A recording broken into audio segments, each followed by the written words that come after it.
हमारे प्राचीन महान विद्वानों ने ग्रंथों में दर्शाया है, सवर ज्ञानम परम ज्ञानम, सवर ज्ञानम परम धर्म, सवर्पणम गुंजयम, नवम दृष्टम नवम सुखम। हमारी प्राचीन संस्कृति में, हमारे ग्रंथों में सवर की महिमा को दर्शाया गया है। साथियों, सवर ही हमारे शरीर को चलाते हैं और इनमें परिवर्तन होना समय समय पर अति आवश्यक है। हमारे ग्रंथों में हमारे स्वास्थ्य संबंधी गूढ़ रहस्यमयी बहुत सी बातें छुपी पड़ी हैं।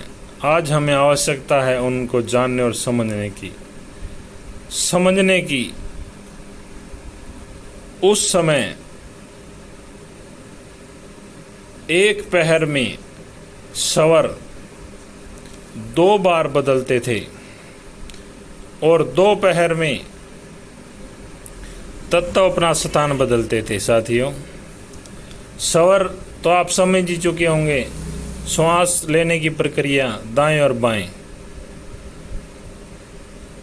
दाएं नाक से श्वास लेने की प्रक्रिया पिंगला स्वर कहलाती है और बाएं नाक से श्वास जब चल रहा हो उसे ईडा स्वर कहते हैं। और सुबह संध्या समय और साय संध्या समय दोनों स्वर बराबर बराबर चलते हैं। उस समय इनको पिंगला ईडा ना कहकर सुषुम्ना स्वर कहते हैं, जब दोनों बराबर मात्रा में चलते हैं। यह चलना जरूरी होता है। सुबह साय प्रात साय संध्या समय, इसीलिए हमारे टहलने और भजन कीर्तन व्यायाम आदि का समय बताया गया है। ये नियम है ताकि इस समय हम और काम न करके सैर व्यायाम स्नान ध्यान आदि कार्य कर सकें, क्योंकि इस समय हमारे दोनों स्वर खुले हुए होते हैं।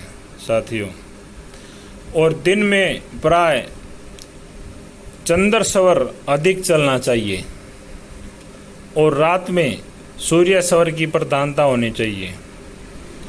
हमारा शरीर अगर स्वस्थ रहेगा तभी रहेगा जब हमारे स्वर समय समय पर परिवर्तित होते रहें, और इसके लिए हमें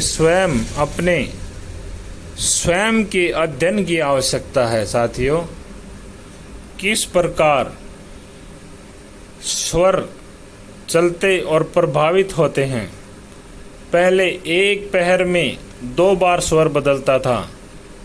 आज सामान्य मनुष्य का 2 पहर में भी एक स्वर बदलना कठिन हो गया है, क्योंकि पहले हम मनुष्य जाति अपना तकरीबन कार्य शारीरिक तौर पर मेहनत से करते थे। आज मशीनी युग हो गया है, हम मशीनों से गिर चुके हैं, अपना कार्य नहीं करते।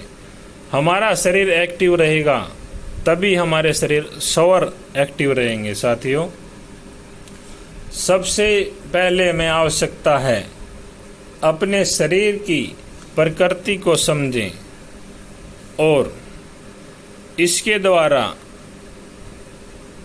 हमें जितना इससे हम मेहनत कर सकते हैं वह करें।